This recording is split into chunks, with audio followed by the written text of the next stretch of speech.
Olá, seja muito bem-vindo ao Jornal da Record News. Esta edição também está ao vivo no nosso canal do YouTube e no Facebook da Record News. Vamos aos destaques desta sexta-feira. Senador encontrado com dinheiro na cueca. Ministro Barroso leva a plenário o afastamento de Chico Rodrigues. Desemprego bate recorde na pandemia e atinge 14 milhões de brasileiros. André do Rap pode ter usado aeroportos do Paraná para fugir. Santos e Robinho decidem suspender contrato.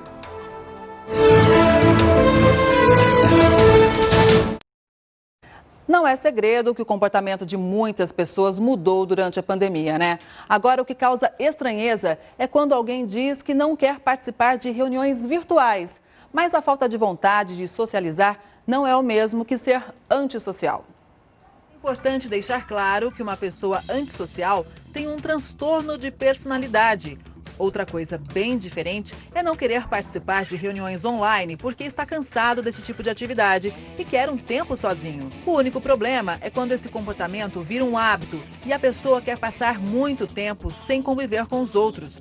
De acordo com a psicóloga Vanessa Caram, da Beneficência Portuguesa de São Paulo, querer ficar sozinho de vez em quando pode ser apenas uma fase e não um transtorno. Se a gente pensar, muitos de nós têm exemplos onde eu precisei ficar um pouquinho mais quieto, mais introspectivo e conseguir ir de novo para a vida, né? Situações que eu fico mais confortável em poder ir para algumas atividades ou outras não. Então é muito necessário que a gente perceba o que está causando um desconforto, né? E aí identificar, podemos procurar uma psicoterapia, sim, é super indicado, mas o mais importante é a gente conseguir separar o que é uma doença, o que é um transtorno de personalidade antissocial e o que é realmente uma necessidade de introspecção para eu me sentir seguro e conseguir me relacionar. No caso de quem realmente tem o transtorno, a dificuldade para socializar pode causar problemas na vida acadêmica, pessoal e também profissional. Esse comportamento é comum em algumas doenças. A depressão, por exemplo, pode fazer com que a pessoa fique mais isolada. Nesse caso, é preciso procurar ajuda profissional. Uma dica importante é ficar atento se esses períodos de isolamento estão sendo bons, porque permitem que a pessoa seja mais produtiva e feliz com a própria companhia. Por outro lado, é preciso ficar alerta se a situação for diferente disso. O isolamento passou a causar danos à funcionalidade da pessoa, prejudicou o desempenho na escola ou no trabalho, então há algo de errado. Manter contato apenas com a família e não conseguir ter relacionamentos profundos, como um namoro ou amizade, pode ser outro sinal preocupante. A farmacêutica Pfizer deve pedir a aprovação do uso emergencial da vacina contra o coronavírus até o fim de novembro. A vacina está na última fase de teste. O resultado final deve sair em meados de novembro. Se os testes forem bem-sucedidos, os Estados Unidos podem ter 2 vacinas disponíveis até o fim do ano. A Rússia registrou nas últimas 24 horas um total de 15.150 novos casos de coronavírus. Esse é um novo recorde de infecções diárias desde o começo da pandemia no país. A principal fonte de infecção é Moscou. Apesar do aumento de casos, as autoridades não adotaram medidas drásticas, como o confinamento obrigatório e também nenhum tipo de paralisação. A Prefeitura de Belo Horizonte decidiu hoje a data de reabertura para cinemas, teatros e casas de shows que estão fechados desde março por causa da pandemia. Os estabelecimentos reabrem no próximo dia 31. O documento não prevê restrições de horário para esses locais. O decreto também amplia o horário de funcionamento de lojas de ruas, centros comerciais e também shoppings. A Caixa Econômica vai abrir 722 agências nesse sábado para o pagamento do saque emergencial do Fundo de Garantia. O atendimento vai ser realizado entre as 8 da manhã e o meio-dia para 10 milhões e 800 mil trabalhadores nascidos entre julho e agosto. Em comunicado, a Caixa afirmou que todas as pessoas que procurarem as agências dentro do período de funcionamento vão ser atendidas. Os beneficiários que não forem realizar o saque podem transferir os valores de graça pelo aplicativo Caixa Tem. Santos e Robinho decidiram suspender o contrato do jogador depois que conversas entre o atacante e amigos se tornaram públicas. Os diálogos são parte do processo em que ele foi condenado na Itália em primeira instância por estupro. Logo que a transcrição do áudio foi divulgada, diversos patrocinadores do Santos, time que apresentou o Robinho na semana passada, ameaçaram romper contrato com o clube. Em 2017, o jogador foi condenado a 9 anos de prisão por estupro, mas ele recorre na justiça italiana em liberdade. O crime teria sido cometido em 2013, em uma casa noturna de Milão. As escutas foram realizadas a partir de 2014 com autorização da Justiça. Robinho conversava com amigos. Na transcrição, ele admite um contato sexual com a jovem. Em outro trecho, diz que a mulher estava bêbada e nem sabe o que aconteceu. Em outro trecho da conversa, Robinho nega ter tido um relacionamento sexual com a denunciante. Em caso de condenação definitiva, ou seja, em todas as instâncias da justiça italiana, Robinho cumpriria a pena, mas só se entrasse no país. A Constituição Federal dá essa prerrogativa de que brasileiro nato não será entregue a outra nacionalidade ainda com sentença transitada em julgado. Então existe a possibilidade dele se tornar para a Itália um foragido da justiça, mas permanecer aqui no país. Em nota, os advogados de Robinho dizem que ele reitera não ter cometido o crime, que não há nas interceptações admissão de culpa e que os autos têm provas suficientes da inocência do jogador. Argumentam ainda que diversas conversas não foram corretamente traduzidas do português para o idioma italiano. Em um áudio enviado hoje a um amigo, Robinho falou sobre o assunto. Só blindar minha família dessas coisas, porque a esposa, né, e os meus pais, meus filhos são as pessoas que mais sofrem, mas eu estou tranquilo. A Justiça de Minas Gerais aceitou a denúncia contra os sócios e funcionários da cervejaria Baker. 11 pessoas foram denunciadas pelo Ministério Público. 3 sócios da empresa foram indiciados por envolvimento na adulteração de bebidas alcoólicas. 7 engenheiros vão responder por homicídio culposo. E uma outra pessoa foi denunciada por prestar informações falsas. 10 pessoas morreram depois de ingerir a cerveja da empresa. Chuvas amenizaram as queimadas e trouxeram alívio aos brigadistas que trabalham no Pantanal. Em Mato Grosso do Sul, o Instituto de Meio Ambiente informou que boa parte dos focos de incêndio foi extinta. As equipes continuam trabalhando e também o monitoramento da situação vai ser no fim de semana, vai ser bem decisivo para definir realmente as ações futuras de combate ao fogo. É crime fugir do local depois do acidente de trânsito. Isso já estava previsto pelo Código de Trânsito Brasileiro, mas precisou ser confirmado pelo Supremo Tribunal Federal. Para entender melhor sobre esse tipo de crime, eu converso agora com o advogado criminalista e também professor de Direito Penal da FAAP, o Francisco Bernardes. Boa noite, Francisco. Obrigada por estar aqui com a gente. Por que o Supremo precisou confirmar, o que já era crime? Boa noite, Kelly. Boa noite aos telespectadores aqui da Record News. O Supremo precisou reafirmar a constitucionalidade desse artigo 305 do Código de Trânsito Brasileiro, que prevê pena para quem foge, para quem deixa o local do acidente, porque diversos tribunais estaduais não estavam aplicando esta norma, estavam reconhecendo já de algum tempo que este artigo seria inconstitucional. Agora, quando o acidente é simples, mesmo naqueles casos que ninguém ficou ferido, se a pessoa fugir, deixar o local, também é crime? Também é crime, exatamente. O que se pune aqui com este artigo 305 do Código de Trânsito Brasileiro é a fuga, é o sujeito que se envolve num acidente, tendo culpa ou não, e se evade. Ele de fato se envolve no acidente e foge.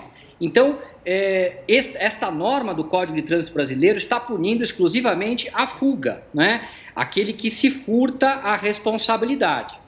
Mas tem gente que diz, olha, também não vou produzir prova contra mim mesmo, eu vou realmente fugir do local para não dar o flagrante, mas isso pode complicar a vida da pessoa. Isso pode complicar. O Supremo, inclusive, tratou dessa questão, Kelly, no sentido de dizer que esta norma, ao punir alguém que deixa o local do acidente, não atingiria o direito que todos temos, esculpido na Constituição Federal, de não nos auto-incriminarmos. Porque o Supremo chegou a um resultado de dizer, olha, eu só vou punir o sujeito que está fugindo para não se identificar. Não estou obrigando que ele confesse, não estou obrigando que ele de fato assuma a responsabilidade pelo sinistro. Então, nesse ponto, o Supremo entendeu, por maioria de votos, que punir a fuga do indivíduo que se viu ali inserido num acidente não feriria, não prejudicaria o direito constitucional de não produzirmos provas com nós mesmos. Francisco, todos os dias a gente aqui na Record News, infelizmente a gente mostra, né, algumas reportagens de acidentes de trânsito que o motorista foge sem prestar socorro, né? No caso de você fugir, não prestar socorro e a vítima ainda morre, né? O que pode acontecer com esse motorista que fugiu? Perfeito. Excelente pergunta. Nós temos duas situações criminosas aqui. Nós temos uma primeira situação criminosa, que é esta, que é uma situação polêmica, de bastante discussão, que é se criminalizar quem foge. De outro lado, nós temos uma situação pacífica na legislação, tanto no Código de Trânsito brasileiro quanto no nosso Código Penal, que pune quem não presta socorro. O motorista, especificamente o motorista que não prestar socorro, tendo culpa ou não no acidente e, eventualmente, fugir ou não, ou seja, assim, o simples não prestar o socorro, incorre em pena, ou seja, é criminalizada a não prestação de socorro por aquele que se envolveu num acidente. Nós temos dois crimes, então. Um primeiro crime que pune quem foge e um segundo crime que pune quem não presta socorro. Vamos supor que o sujeito ele teve culpa no acidente, então ele praticou, aqui por hipótese, uma lesão corporal, machucou alguém por culpa, por imprudência no trânsito e não prestou socorro. Então ele vai responder pela lesão corporal de trânsito, agravada, com a pena aumentada por não ter prestado socorro.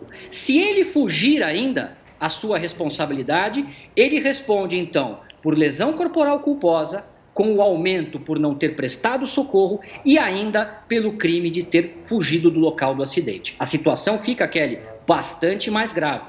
Com certeza. Agora vamos colocar uma situação da seguinte maneira. A pessoa provoca o acidente e onde aconteceu esse acidente, outras pessoas vêm, querem causar confusão e aí o motorista que causou o acidente se sente ameaçado. Nesse caso, como fazer? Perfeito. Essa é uma hipótese interessante, inclusive está na lei. A obrigação de socorro, ela só surge se houver possibilidade, ou seja, se o motorista não se encontrar em risco. Ele pode deixar de prestar socorro, mas é uma hipótese excepcional, é uma hipótese excludente, que ele vai encontrar, então, uma justa causa para não prestar esse socorro, quando, de fato, ou ele colocar a sua vida em risco para prestar o socorro, ou ele entender que ali há uma ameaça à sua integridade física, no sentido de um eventual linchamento. Então, são hipóteses especiais em que o motorista terá uma justa causa trazida pela própria lei para não prestar o socorro. Mas a norma geral, a imposição geral, é de que todos devemos prestar o socorro, tendo culpa ou não no acidente. Claro. Muito obrigada pelas informações. Boa noite para você. O governo de São Paulo calcula gastar R$2 milhões de dinheiro público a cada 4 meses para tentar recapturar André do Rep, que está foragido. 2 aeroportos particulares perto da cidade paranaense de Maringá podem sim ter sido usados pelo traficante para fugir do país. O cerco da Polícia Federal se concentra no norte do Paraná. Os agentes investigam se 2 aeroportos particulares na região de Maringá foram um ponto de fuga de André do Rep para o exterior. Assim que foi solto no último sábado, o traficante internacional seguiu de carro com um advogado por 3 horas até a cidade paranaense. No mesmo dia, eles teriam almoçado no mercado municipal. Esta imagem mostra o veículo próximo ao local às 4h32 da tarde. Um dos aeroportos suspeitos é este aqui, que fica em Presidente Castelo Branco, a 32 quilômetros de Maringá. O maior movimento na pista, de 1.200 metros, é de aviões que levam principalmente fazendeiros. O aeroporto fica numa área bem isolada e de difícil acesso. Tem a cerca viva, certo? Cheia de árvore, e tem a cerca normal aqui. E não tem uma alma viva aqui, só consegue entrar aqui com autorização e não fica ninguém aqui. A quase 50 quilômetros dali, na cidade de Iguaraçu, fica o outro aeroporto por onde André do Rep pode ter decolado. No dia em que o traficante foi solto, apenas 2 voos partiram de lá, um para uma fazenda da região e outro para Balneário Camboriú, em Santa Catarina. E fica enganado o avião do chefe, fica enganado o avião de uns amigos dele, né? No final de semana teve um voo do chefe e um voo do amigo dele. A polícia admite que será difícil recapturar o traficante. Além de investigadores de São Paulo, do Paraná e de Santa Catarina, agentes do Serviço Antidrogas dos Estados Unidos estão aqui no Brasil ajudando nas buscas. São homens que monitoram há anos a atividade dos principais traficantes do país, que conhecem bem André do Rep e toda a rede de criminosos que o cercam. O governo de São Paulo estima que vai gastar R$2 milhões a cada 120 dias para tentar prender André do Rep. Para os agentes americanos, ele seguiu para a Bolívia, país que não oferece cooperação internacional no combate ao narcotráfico. O número de pessoas que passam fome no mundo pode aumentar em mais de 100 milhões ainda este ano, segundo a ONU. Países da Ásia, África e América Latina são os mais atingidos pela insegurança alimentar. De acordo com as Nações Unidas, a pandemia dificultou a distribuição de comida a populações vulneráveis, principalmente em áreas de conflito. Uma pesquisa divulgada hoje mostra que em apenas 10 anos, o maior fator de risco de morte no Brasil mudou de desnutrição para obesidade. Mais da metade da população brasileira está acima do peso. Se lá em 2009 a preocupação no país era com as pessoas desnutridas, agora a atenção precisa ser completamente voltada para aqueles com um índice de massa corporal alto. De acordo com a pesquisa, o fator de risco que mais gerou mortes e casos de invalidez no Brasil em 2009 foi a desnutrição. Isso ocorre pela baixa ingestão de nutrientes. Já em 2019, a situação mudou. O relatório aponta que o fator de risco foi o IMC elevado, ou seja, excesso de peso. O IMC é uma medida internacional que a gente utiliza para estimar o peso ideal de uma pessoa ou de uma população. Ele é extremamente útil porque ele é simples de ser calculado. Você precisa somente do peso e da altura. E a partir disso você pega o peso em quilos e divide pela altura em metros ao quadrado. Quanto maior o IMC, maior é o grau de obesidade. O médico endocrinologista Rodrigo Biomeni explica quais são os riscos de sobrepeso. Porque a gente sabe que a obesidade é um fator de risco para diversas doenças que a gente trata hoje, como diabetes, hipertensão e doenças cardiovasculares, como o infarto e o AVC. Foi definida uma classificação para determinar se o índice de massa corporal está adequado ou não. De 0 a 17 quer dizer que a pessoa está muito abaixo do peso. Entre 18,5 e 24,9, essa pessoa está com peso normal. Agora, quem tem o índice entre 25 e 29,9, é preciso ficar atento. Significa que esse indivíduo está com sobrepeso. Já a obesidade é constatada quando esse índice está entre 30 e 34,9. O IMC elevado pode ocorrer por vários fatores. Alimentação, sedentarismo, questões genéticas e alterações hormonais são alguns deles. Por isso, é sempre necessário ser acompanhado de perto por especialistas. E sabendo que uma pessoa tem obesidade ou que uma população tem uma prevalência muito alta de obesidade, é possível implementar medidas tanto preventivas como terapêuticas para que a gente controle esse excesso de peso. E sem sombra de dúvidas, a melhor medida e mais eficaz é a mudança da alimentação, priorizando o consumo de alimentos minimamente processados, de comida de verdade, como os vegetais, carnes, ovos e frutas. A decisão que afastou do mandato o senador Chico Rodrigues vai ser julgada pelo plenário do Supremo Tribunal Federal na próxima quarta-feira.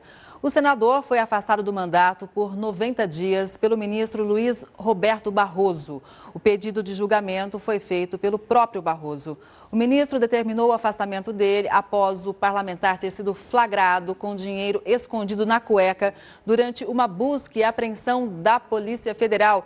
E sobre esse assunto, quem vai conversar com a gente agora é o Heródoto Barbeiro. Heródoto, isso ainda precisa ser referendado pelo Senado, hein? Boa noite. Olá, Kelly. Olha, vai ter que ser referendado pelo Senado, sim. Ainda que o Pleno do Supremo decida afastá-lo, o Senado tem que concordar. Se o Senado não concordar, ele vai continuar exercendo o mandato de senador. E estou dizendo isso pelo seguinte, já há um caso famoso, que eu gostaria de lembrar aqui, porque às vezes a gente esquece, quando houve aquela delação da JBF, lembra ou não? Envolvendo o ex-senador Aécio Neves, que atualmente é deputado federal e está escondido lá na Câmara. Pois é. Foi pedido o afastamento dele, ele foi então levado ao Senado, e o Senado disse, não vai afastar não. E olha, isso foi inclusive com voto aberto, porque eles queriam com voto fechado e ele continuou como senador da República do nosso país. Para ter uma ideia, isso inclusive chegou a levar ao plenário, dizendo que esse cidadão aí é acusado de obstrução de justiça e acusado também de organização criminosa. E se criou uma crise institucional no país. Ou seja, um choque entre o Poder Legislativo de um lado, o Senado, e o Supremo Tribunal Federal do outro lado. Bom, nesse caso específico agora, a repercussão é muito grande e é provável que não aconteça o que aconteceu aí com o Aécio Neves, que continuou como se nada tivesse acontecido. Pois é. Por que razão? Porque veja o seguinte, tem um detalhe bastante importante, é que ele saindo vai assumir o primeiro suplente. O primeiro suplente dele é o filho dele. Se ele ficar só por 90 dias, ele volta e o filho sai. Se ele for cassado, como quer, inclusive já tem pedido de cassação do mandato dele lá no Senado, aí ele sairia e o filho ficaria 2 anos, até 2022, quando tem eleição. Aí então teria uma nova eleição para senador. Detalhe, Kelly, que muita gente esquece. Esse ano vai ter eleição para senador. Aonde? Não é eleição para prefeito? Não é eleição para vereador? No Mato Grosso. Está lembrado da senadora que foi cassada ou não? A senadora do Mato Grosso, ela foi cassada, a senadora Selma Arruda, e por esse motivo, então, no Mato Grosso, o cidadão vai escolher o prefeito, o vereador e o senador. Aliás, eu estive olhando aqui, tem 11 candidatos a senador no Mato Grosso, porque ela foi cassada. Então, esse é, vamos dizer assim, outras informações importantes para a gente saber para onde pode encaminhar esse caso. Isso tudo pode parar por uma decisão do Senado. Agora, se para ou se não para, vai depender do senador. Como o senador é nosso representante, cabe a nós, enquanto cidadão, cada um com a sua opinião respeitável, você quer a democracia, mandar um recadinho lá para o senador, né, para você avaliar esse escândalo que se abate sobre o Senado da República do Brasil. É isso aí, Kelly. Daqui a pouco a gente volta com você. Obrigada, Heródoto. Depois de ser descoberto com dinheiro na cueca, o senador Chico Rodrigues foi retirado da comissão mista do Congresso Nacional, responsável por acompanhar os gastos do governo com a pandemia. Vamos agora com a opinião do colunista Rodrigo Constantino. Há uma turma na imprensa que tenta forçar uma comparação entre o PT e Bolsonaro, como se ambos fossem equivalentes. Usam como pano de fundo a suposta rachadinha do filho do presidente quando ainda era deputado, uma prática, infelizmente, bastante comum na política nacional. Ou então usam o recente escândalo do senador do DEM, que era vice-líder do governo no Senado, para isso. Mas é balela. Esse tipo de narrativa visa a amenizar, suavizar o que fez Lula e sua quadrilha e exagerar, por outro lado, os defeitos eventuais do atual governo. Bolsonaro não pode governar sozinho, e isso sequer é desejável. Aqueles que acusavam o presidente de ser autoritário, fascista até, e cobravam maior articulação com o Congresso, agora atacam justamente a necessidade de Bolsonaro montar uma base parlamentar com esse Congresso, que foi eleito afinal. Todo presidente é, de certa forma, refém do parlamento, pois sem ele não se governa. E temos uma Câmara e um Senado fragmentados e dominados por partidos cujos caciques estão quase todos com problemas na justiça. Não há santos num bordel, e a política não se assemelha exatamente a um convento de freiras. Qual é a alternativa concreta para governar o país e aprovar as reformas necessárias? Quando os detratores do governo vêm com esse discurso de compará-lo ao PT, esquecem que o PT era uma quadrilha organizada que tomou o Estado de assalto para implementar um projeto totalitário de poder, que quase nos levou ao trágico destino venezuelano. Não há nada parecido no governo Bolsonaro. Cadê o mensalão? Cadê o petrolão? Cadê os cúmplices da quadrilha lotados em ministérios e empresas estatais? Quem diz que o governo Bolsonaro é igual ao petista tem uma narrativa ideológica, partidária e até cafajeste, uma agenda de poder. Mas o público não é trouxa e percebe o truque. Daí a queda acentuada de credibilidade de certos veículos de comunicação. O Dia do Médico é no próximo domingo. E neste ano, a pandemia provou mais uma vez que ciência, dedicação e coragem nos momentos mais difíceis renovam esperanças e também salvam vidas. A doença causada pelo novo coronavírus pode afetar de forma grave o sistema respiratório e levar à morte. Por causa da facilidade de transmissão, o número de infectados cresceu exponencialmente em poucos meses. Os médicos tiveram que encarar uma nova doença sem tratamento específico. Com certeza foi uma experiência muito desafiadora. Para mim, particularmente, eu tinha acabado de me formar, era uma recém-formada, quando a pandemia começou. Os profissionais de saúde que atuam no combate estão expostos ao vírus o tempo inteiro. O amor ao próximo e o desejo de cuidar é o que norteia os profissionais, que em alguns casos tiveram que praticamente abandonar a própria família para cuidar de outras. Já estava 6 meses sem ver, quase 6 meses sem ver meus pais, sem ver minha filha, longe da minha mulher, então é exaustivo. A pandemia do novo coronavírus expôs situações críticas do trabalho dos médicos, principalmente no Sistema Único de Saúde. São unidades sem estrutura, falta de equipamentos e material de trabalho e a remuneração é incompatível com o que é exercido. Quem esteve entre a vida e a morte por causa da Covid-19, como foi o caso da Cibele, só tem a agradecer o carinho que recebeu durante o tratamento. Eu gostaria de mandar o meu forte abraço, de estar abraçando cada médico neste momento, que cada um se sinta abraçado e parabenizado. Com o alto índice de desemprego, muitas pessoas encontraram no trabalho de freelancer uma alternativa. E para entender melhor como devem ser as regras para esse tipo de trabalho, eu converso agora com a Cláudia Ayabi, que é advogada especialista em direito do trabalho. Cláudia, boa noite, muito obrigada por estar aqui com a gente. A primeira pergunta é, na hora de pegar um trabalho como freelancer, o que a pessoa tem que observar? Boa noite, Kelly. Boa noite a todos. É muito importante a gente saber a diferença entre o trabalhador autônomo e o empregado. O trabalhador autônomo, Kelly, é aquele que não tem vínculo trabalhista com a empresa, então esse profissional ele não vai receber férias, 13º e nem FGTS. E esse tipo de trabalho autônomo, o freelancer, ele precisa ser um trabalho de curto prazo, ele não pode ser prolongado. Caso contrário, a empresa vai ter que contratar um empregado por contrato de trabalho por prazo determinado. O freelancer, ele tem também horário fixo, assim como funcionários com CLT? Não, ele não pode ter horário fixo. Uma das regras para o profissional ser autônomo é justamente não ter subordinação. Ou seja, esse profissional autônomo, ele tem total autonomia para prestar o serviço. Então, ele não pode bater ponto, ele não tem horário de entrada e de saída para prestar o serviço e ele não deve reportar ao pessoal que o contrata o que ele está fazendo, o que ele vem fazendo, quais são todas as atividades que ele está desempenhando. É a principal diferença entre o trabalhador autônomo e o empregado. Agora, quais são os direitos desse profissional freelancer, A gente sabe que não tem benefícios como FGTS, férias, mas ele tem algum direito?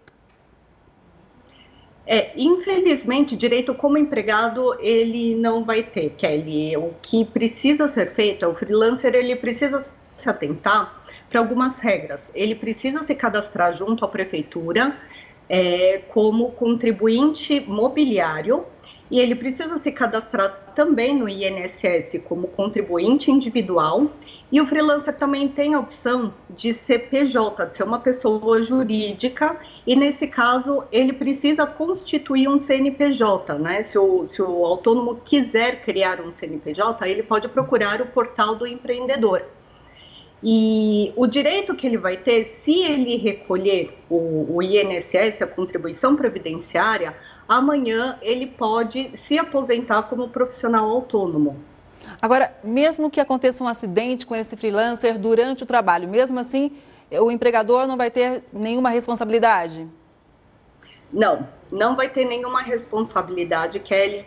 E essa também é uma diferença muito importante. Só os empregados que têm esse direito ao auxílio doença fornecido pelo INSS.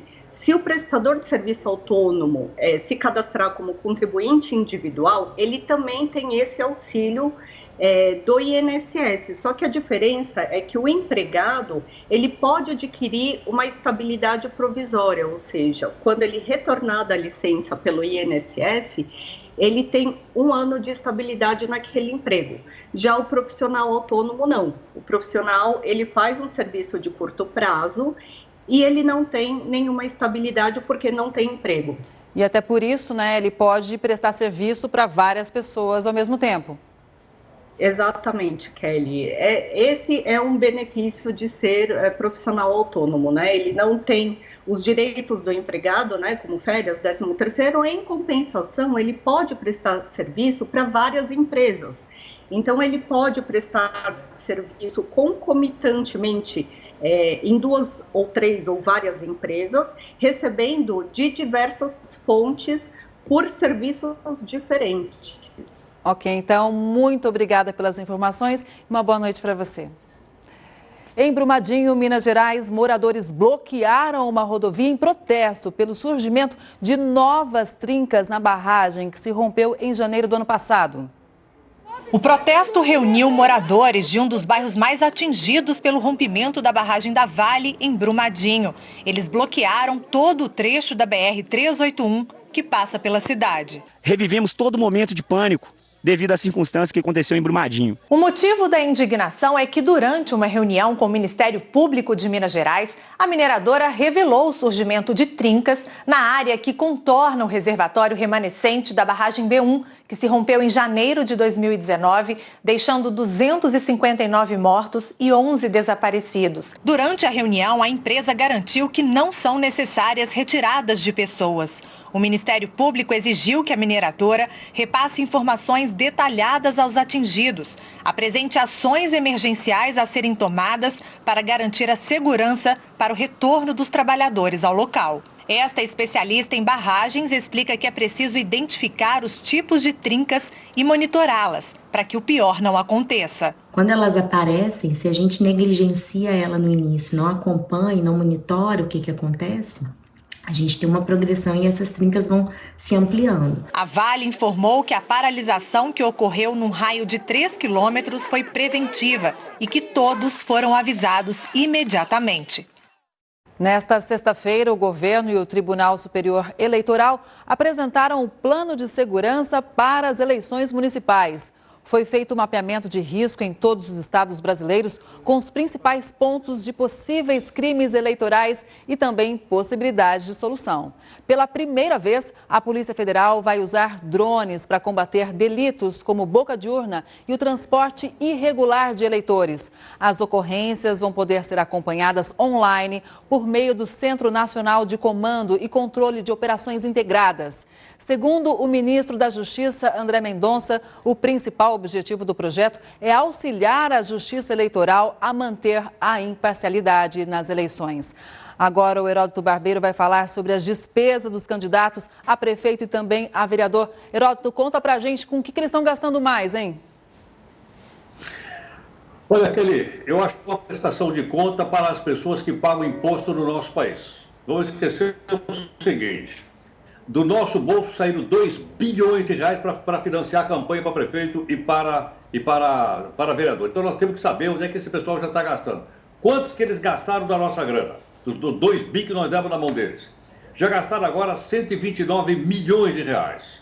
O que chama a atenção é o seguinte: a maior parte dessa grana está sendo gasta com a parte impressa, folheto. Isso por quê? Porque eles imaginam que pequena e média cidade, a melhor forma de propaganda ainda é santinho, folheto, colante, aquelas coisas todas. Só depois é que vem a propaganda no rádio e na televisão, que eu já expliquei aqui não é grátis, ela é paga também, custa mais ou menos 500 milhões de reais para o bolso do contribuinte. O que me chama a atenção também é o seguinte, tem muito adesivo, estou vendo um monte de carro na rua com adesivo e tal. Eles já gastaram 17 milhões de reais em adesivo. Outra coisa também, advogado, não sei para que tanto advogado, estão gastando 6 milhões, já gastaram 6 milhões de reais com advogados para partidos políticos. Portanto, veja o seguinte, fora isso, tem uma informação interessante que é o seguinte, alguns candidatos estão colocando dinheiro do próprio bolso na campanha também. Além do dinheiro público, eles estão colocando dinheiro do próprio bolso. Legal, é um dinheiro legal. Sim. Até agora eles colocaram 40 milhões de reais, mas aquela pergunta que não quer calar é o seguinte, o cara que bota tanta grana numa campanha para prefeito e para vereador, como é que ele vai receber esse dinheiro de volta? Será que o salário que ele vai receber durante 4 anos vai compensar a grana que ele está pondo na campanha dele? Eu não sei. Sinceramente, eu não sei como é que o pessoal vai recuperar isso. Como cada um de nós é cidadão, só nos resta acompanhar e fiscalizar. Porque senão, fica uma coisa assim, é uma conta que sinceramente não fecha, viu, Kelly? Ah, não fecha de jeito nenhum. Logo mais a gente volta com você, Heródoto. Obrigada. Um estudo americano apontou que o risco de infecção pelo coronavírus em aviões é muito baixo. Veja agora na reportagem. Que a pandemia afetou grande parte dos setores da economia, todo mundo sabe. Inclusive, o setor aéreo foi um dos mais impactados por essa crise, tendo em vista que inúmeras viagens foram canceladas e a movimentação nos aeroportos foi extremamente reduzida. Com a retomada gradual das atividades, os voos voltaram a acontecer. Porém, muita gente ainda não se sente segura e teme a infecção. No entanto, um novo estudo realizado pelo Departamento da Defesa dos Estados Unidos indicou um sinal positivo para o setor. Segundo a pesquisa, o risco de exposição ao coronavírus em aviões é praticamente inexistente. Os dados mostraram que o uso de máscaras ajudam a minimizar praticamente toda a exposição a infecções quando alguém tosse, mesmo que as pessoas estejam em assentos vizinhos. A pesquisa durou 6 meses e envolveu 300 testes. Os pesquisadores fizeram uma simulação com sensores que representavam passageiros. Eles liberaram 180 milhões de partículas do mesmo tamanho do coronavírus em toda a cabine do avião, o equivalente ao número de gotículas que seriam produzidas por milhares de tosses. Cerca de 99,99% das partículas foram jogadas para fora da cabine dentro de 6 minutos. Isso aconteceu por causa da rápida circulação do ar, da ventilação e dos sistemas de filtragem das aeronaves. Vale ressaltar que esses testes foram realizados apenas a bordo de aeronaves Boeing 777 e 767. Os resultados apontam que, especificamente nesses aviões, as chances de exposição dos passageiros à Covid-19 são muito baixas, mesmo com o voo cheio. Também é necessário alertar que o teste supôs que apenas uma pessoa estaria infectada no avião e que todos os passageiros permaneceram sentados durante toda a viagem. O desemprego bateu recorde na penúltima semana de setembro, atingindo mais de 14 milhões de brasileiros. De acordo com o IBGE, o número atingiu o maior patamar desde o início da série histórica. Entre maio e setembro, mais de 4 milhões e 100 mil brasileiros entraram para a fila do desemprego, o que corresponde a uma alta de 43% do número de desempregados no país em só 5 meses. O maior salário mínimo do mundo entra em vigor neste sábado. Vamos chamar o Heródoto Barbeiro para essa conversa. Heródoto, dá para comparar com outros países e até com o Brasil, hein? Sem dúvida, dá para comparar. O que você acha, Kelly, de um salário mínimo de R$ 24.200? Bom, né? Para o Brasil, ótimo. Exatamente, falou bem. No Brasil é ótimo. Kelly, só comparando, o nosso salário mínimo é de R$ 1.045 por 44 horas de trabalho. Trabalha 4 horas no sábado. Só que ele tem alguns pagamentos indiretos. Fundo de garantia, 13º, tem o SUS, tem o INSS e com esse dinheiro dá para comprar talvez 2 cestas básicas e meia. Em Genebra, o salário mínimo é pago por hora. Agora, Kelly, você sabe quanto é que custa um apartamentozinho para morar lá em Genebra? Não faço ideia. O aluguel é 14 mil reais por mês, o aluguel. Então você já vê que o salário mínimo é de 24, mas o aluguel é de 14. Então já é uma pancada na moreira. Outra coisa, Não tem saúde pública, não tem SUS, não tem INS, nada disso. A pessoa tem que pagar do seu próprio bolso. O que me chama a atenção em relação aqui a Genebra é que eles decidiram esse salário de R$24 mil por plebiscito, coisa que a gente não usa no Brasil. Tem na nossa Constituição, mas a gente não usa, plebiscito. E a população, então, apoiou o salário de R$24.200 porque não dá para viver. Agora você vai dizer, bom, então qual é o lugar de melhor relação de salário com a vida, como você colocou aí no começo? É a Austrália. Na Austrália, Kelly, o salário mínimo é de R$15 mil, não é de 24, é de 15 mil. Mas é o seguinte, com R$15 mil, você consegue viver bem na Austrália. Você paga as coisas todas e vive bem com R$15 mil na Austrália.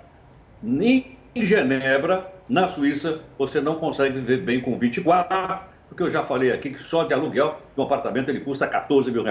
Então você vê que essa coisa é preciso sempre medir o valor do salário e o custo de vida local, sem o que a gente fica um pouco perdido. Mas chama atenção, né, Kelly? R$24.400 de salário mínimo. Imagina quanto é que deve ganhar o presidente do banco da Suíça, hein? Nossa, não dá nem para imaginar, Heroto. Obrigada, boa noite para você e um ótimo final de semana, viu? Igualmente. O setor de hotéis e pousadas segue esperançoso. Empresários estão atentos às medidas de prevenção ao coronavírus e esperam, claro, que a procura de hóspedes seja alta no próximo verão. No restaurante foram adotadas todas as medidas indicadas pela vigilância sanitária. As mesas estão de acordo com as regras de distanciamento e com apenas 2 cadeiras. Em todo o estabelecimento foram instalados álcool em gel. Nos quartos do hotel foram feitas adaptações e eles estão respeitando a limitação com base nos decretos municipais. Em 2020, o setor hoteleiro de São João da Barra apresentou queda. Esta dona de pousada explica que o cenário de outubro é bem diferente do mesmo período do ano passado. Já tinha gente ligando, perguntando se já tinha feito pacote final de ano, se a gente já tinha nossa reserva já, né? Para final de ano, Réveillon, mês de janeiro, já começava dezembro, logo assim quando termina o Natal, né? Esse ano até agora nada. O turismo movimenta boa parte da economia de São João da Barra. Ao longo do ano, o turismo de negócios e no verão, mais o convencional. Mas por conta da pandemia da Covid-19, hotéis e pousadas chegaram a ficar fechados por 4 meses. Por isso, há uma grande expectativa com a chegada do verão. Por mais que a gente esteja na pandemia, começou a flexibilizar um pouco, o pessoal vai começar vindo verão, entendeu? E acredito que o município vai ser mais flexível. Já começaram a abrir as praias estão podendo, né, agora ter o acesso. Então, vamos ver como que essa barreira vai funcionar no verão para poder ajudar o comércio local. Mesmo com a chegada do verão, é necessário continuar seguindo todas as recomendações do Ministério da Saúde. A gente não tem imunidade ao Covid, então é muito mais fácil que ele cause uma nova onda de infecção em pleno verão. Vamos usar as máscaras e não esquecer das medidas de higiene básicas adotadas esse ano para o combate à pandemia. O Jornal da Record News fica por aqui. Uma boa noite para você e um ótimo fim de semana.